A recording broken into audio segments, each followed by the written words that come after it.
Meus irmãos, prestem muita atenção no que eu vou compartilhar com vocês aqui. Por favor, é uma mensagem longa de um padre. E vocês vão entender por que eu, um pastor cristão, um pastor evangélico, protestante, eu não me importo que me chamem de pastor, mas porque eu, um ministro protestante, decidi compartilhar uma homilia de um padre. Vocês vão entender. Ele vai falar sobre o tempo que nós vivemos, ele vai falar sobre os crentes que frequentam a igreja hoje, e ele vai falar sobre profecia sobre o anticristo, sobre o fim dos tempos. Vejam, o domínio bíblico, teológico, a lucidez e mais. É o mais importante aqui, a coragem. Eu faço algumas outras observações. Vou mostrar para vocês. Espalhem isso aqui para todo mundo, ok? Uma ressalva. Antes de colocar o vídeo desse padre. Algumas ressalvas. Primeiro, não estou aqui fundamentando, ou sustentando ou ratificando toda a sua teologia. Tampouco ratificando, confirmando a teologia católica apostólica romana. Me oponho em muitas coisas. Em muitas coisas. As imagens, a oração aos santos e muitas coisas. O dogma acima da Bíblia Sagrada. Então, a doutrina bíblica está abaixo do dogma católico, para um católico apostólico romano. Não estou aqui falando para você, ó, vai lá, vai assistir a missa, assiste a missa dele e tudo mais. Não estou falando isso. Também não estou falando para você assistir culto nenhum. Estou pegando um vídeo, as verdades que estão sendo comunicadas, a clareza, a coragem e a autoridade está sendo comunicada neste vídeo para fazer alertas a vocês. Inclusive aos meus colegas de ministério, que hoje em dia, se eu for generoso e colocar aqui um percentual, nem 50% das igrejas que você entrar hoje, principalmente as neopentecostais, vão ter um nível de clareza bíblica, teológica, nível de aplicabilidade do que está sendo lido, visto e do que foi profetizado como este padre teve. Hoje, as igrejas estão preocupadas com o triunfalismo, com o reforço positivo, com reprogramação neurolinguística, uma mensagem completamente antropocêntrica, a igreja é um ambiente confortável, saudável, é uma grande igreja SA, é um grande culto gourmetizado. Então, falta coragem, falta teologia, falta realmente a muitos pastores, não é a maioria, a muitos pastores hoje, o que sobrou neste padre, nesta homilia. Não estou falando das demais. Então, por favor, tenham sabedoria nos comentários. Olha isso daqui. Vambora, vamos lá, meus irmãos. Olha isso agora que eu compartilho com você. Assista aí, deixa eu colocar meu fone. É grande a mensagem, tá? A mensagem dele é grande, então tenham um pouquinho de paciência, vai valer a pena. Bora lá.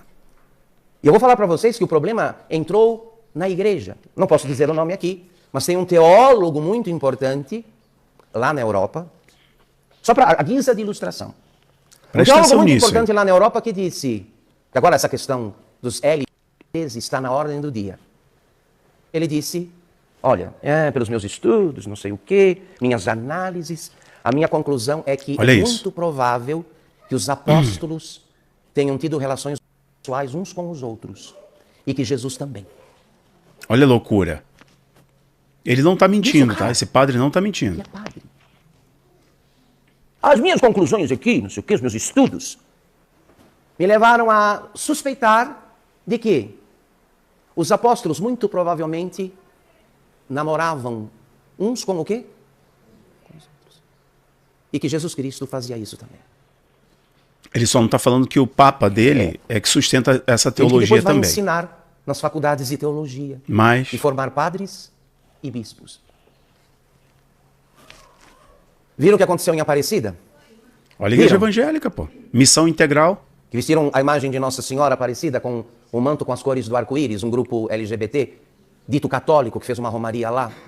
E entrou com a imagem de Nossa Senhora Aparecida, com o manto todo colorido, com as cores do arco-íris. Tá feia a coisa. Tá muito, tá muito. Tá ou não tá? Mas por quê? Porque nós estamos, de certo modo, entorpecidos e adormecidos. Qual é, com o que é que o mal, o diabo e os seus seguidores contam para avançar a sua agenda? Com o sono, a sedação dos católicos. Que, não é só católico, não. Dos crentes, de modo geral. Mas não era assim, mas agora é. Os católicos, principalmente, porque não dos lê as católicos escrituras, a que grande aceitam o argumento maioria. da maioria. Não, mas como não é qualquer coisa, como é que se diz? Se a maioria faz, está certo. A maioria matou Cristo. Lembram que Pôncio Pilatos Perfeito, tinha sido padre. democrático? Era Páscoa, e havia o costume de soltar, de anistiar um criminoso, por ocasião da Páscoa, por causa da festa da Páscoa. E Pilatos apresentou Jesus e Barrabás. Barrabás era um terrorista. A classificação de Barrabás era de ser um terrorista da época. Quem os Como judeus um escolheram? sicário, etc. Barrabás. Escolheram o terrorista. E Jesus foi o inocente, foi mandado para a morte. Foi mandado para a morte. Herodes Como temia se João Batista o número fizesse e a arrancou verdade. a cabeça A dele. verdade não nasce do número. A democracia não faz verdade nenhuma. Não, todo mundo agora é a opinião da A democracia maioria. é uma mentira, na verdade. A opinião da maioria matou Jesus Cristo. Você vai gostar desse padre aí, As presta coisas não atenção. ficam certas porque agora a maioria pensa assim. E muita gente tomada pelo espírito do politicamente correto ou da vergonha de Cristo diz: ai, olha, eu não vou discutir esses assuntos porque dá briga, sabe? Lá em casa, meu filho não gosta dessas conversas, meu marido não aceita, então, assim, quando eu estou com eles, eu sou igual a eles. Quando eu estou lá com eles, eu sou igual a eles. Ninguém pode nem suspeitar que eu frequento a igreja, que eu comungo, porque fora da igreja, eu sou igual a todo o quê? Só que o todo mundo negou Cristo. Essa coisa que a gente chama de todo mundo negou Jesus Romanos Cristo. 12. Nosso Não vos conformeis. E, Não e entreis você na quer forma. ser Não igual entreis na ao forma. todo mundo. Imagina. Imagina. E as loucuras não têm fim. As loucuras não têm fim. Agora, em nome da segurança, eu já vi mais de um caso, Agora, ó, uma presta atenção, flagrante violação da lei de Deus, Olha isso aqui. do sexto mandamento. Aqui, a mãe, em nome da segurança, porque o mundo está perigoso, não está perigoso? Imagina deixar uma moça circulando por aí à noite. Não dá? Então o que a mãe fez? Em nome da segurança da moça, separou um quarto na casa para dormir com o namorado. Ela está segura. Está dentro o quê de? Não faz mal que ela vai para o inferno. Não faz mal que ela vai para o inferno. Portanto, que ela está segura. Coragem aqui desse dentro de padre, casa. hein? Coragem. Que deixou de ser casa e virou motel. Então foi esse tipo de medo, de vergonha, que nos engessou De modo geral. e que permite aos maus avançar com sua agenda. Até o surgimento, até o aparecimento do anticristo. Aí. E se não nasceu, perdeu a hora. Perdeu a hora. E Gostei. que quando vier, será ele o único objeto de culto e de adoração legítimo. Quem tentar prestar culto a qualquer coisa que não seja ele, será considerado criminoso. Mas vamos ficar aqui e lembrar bem que quem escolheu Jesus Cristo foi o Pai, como fundamento de todas as coisas. E Jesus disse aos homens dos seus dias: a pedra que vocês construtores rejeitaram, tornou-se a pedra angular. Vocês, os pedreiros, rejeitaram a pedra que é a pedra de ângulo, Cristo. a pedra de base de todo edifício. Então não poderia acontecer outra coisa a não ser a ruína da construção que se apoiou em outra coisa que não fosse a pedra angular. É o caso do mundo. É claro que é apoiado Moralmente no e homem, espiritualmente, deixa eu dizer que a é vocês para movido encerrar. Me desculpem pelo aqui espírito do anticristo, as que é movido figuras por Satanás. assim meio traumáticas, mas é verdade. Assim como do ponto de vista Babel, do mundo, Babilônia. da situação do mundo, ele não está em melhores condições do que aquele cadáver já em estado avançado. Que um cadáver, 3 dias depois da morte, está de um jeito. 3 meses depois da morte está o quê? Bem diferente. E eu não estou falando aqui de coisas, estou falando aqui de coisas que aconteceram semana passada, mês passado.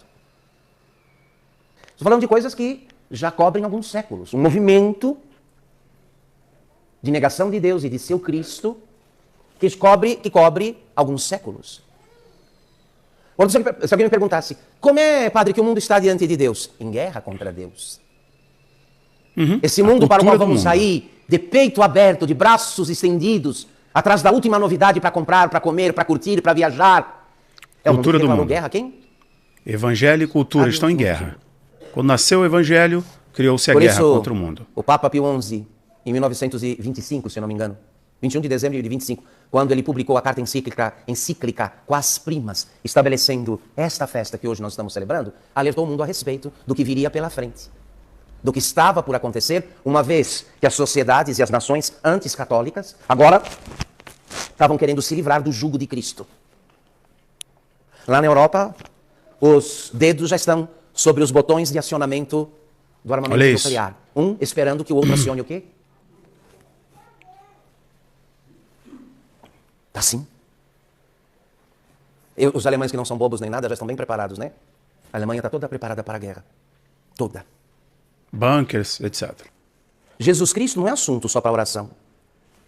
Nosso Senhor Jesus Cristo, como a igreja rezou, foi estabelecido por Deus para nele Deus restaurar toda a criação. Tudo! No céu e na terra. Só que o mundo moderno reverberou o brado dos judeus na casa de Pôncio Pilatos. Fora! Fora! Crucificam, não queremos que ele reine sobre nós. Então caímos no governo dos homens maus. A escória humana nos diz agora como devemos ser e o quê? E fazer. A escória. Gente sem moral, sem princípios, sem caráter, sem norma, envolvida com todo tipo de crime. São eles agora que nos dizem, ó, é por aqui que nós vamos, todos vocês vão ter que fazer desse jeito, se não fizerem, vão ser processados e presos. E a tendência, me desculpem, é piorar, porque um cadáver nunca está tão podre que não possa apodrecer, mais o quê? Mais ainda. Irmãos, eu vou pausar aqui. Prestem bem atenção. Assim como compartilhei a vocês, fiz ressalvas no começo, eu quero dar os créditos aí a Poder do Evangelho, foi que compartilhou essa legenda da homilia aí do padre. É o perfil responsável pelo compartilhamento. Eu estou também aqui compartilhando nas minhas redes. Não, de novo, fiz as ressalvas de que não estou respaldando, ratificando toda a teologia do padre em questão, do perfil em questão, tampouco pedindo para vocês para seguir. Sigam por sua própria conta, por sua própria vontade, ok? E digo a vocês o seguinte, fiz ressalvas e reafirmo há seríssimos problemas na teologia católica apostólica romana. E para mim, toda pessoa, católico apostólico romano ou evangélico, que medita nas escrituras e tem a palavra de Deus e tem a Bíblia Sagrada como a palavra de Deus inerrante, essa pessoa não cai em heresia, em falsas doutrinas, né, ensino herético e tampouco aprisionamento teológico, né, como existem em muitos lugares, não só na Igreja Católica, mas existem algumas igrejas ditas evangélicas, mas que não seguem as escrituras, ok?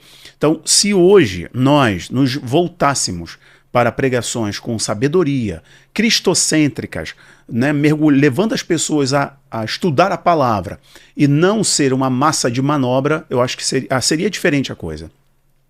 Como ele disse ali, nós poderíamos atrapalhar em muitos planos do espírito do anticristo, ou do próprio anticristo, que atua no mundo. Mas como hoje as pessoas estão cada vez mais e mais vazias, né? Estão ensinando elas uma fé efêmera, vazia, passageira. Nós temos hoje um monte de crente placebo. Essa é a realidade. O vídeo dele continua, tem mais de 8 minutos, mas eu paro por aqui, pois já é suficiente o que ele compartilhou, o que eu venho falando inclusive com vocês. Muitos dizem, pô, vai entrar nisso, vai ser polêmica. De fato, enquanto um pastor, às vezes você tocar na polêmica pode afastar uma pessoa que você poderia ganhá-la para Cristo. Mas às vezes, meus irmãos, você rebater algumas questões, expor algumas realidades, confrontar determinadas ideologias ou teologias, né, então polêmicas, torna-se necessário para que as pessoas não caiam em um grande engano.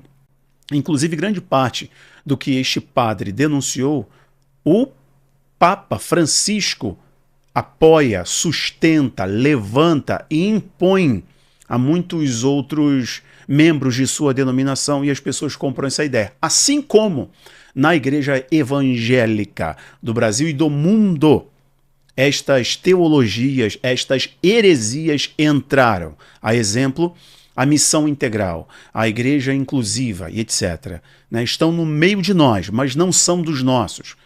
repito, qualquer pessoa, católico, apostólico, romano, ou evangélico, protestante, reformado ou neopentecostal, que meditar nas escrituras, que ter o Senhor como guia da sua vida, não vai cair em heresia. Eu vou parar por aqui, meus irmãos. Parabéns ao perfil que compartilhou, parabéns ao padre pela ótima homilia. Eu fui obrigado a vir aqui compartilhar com vocês. Um abraço, tchau, tchau.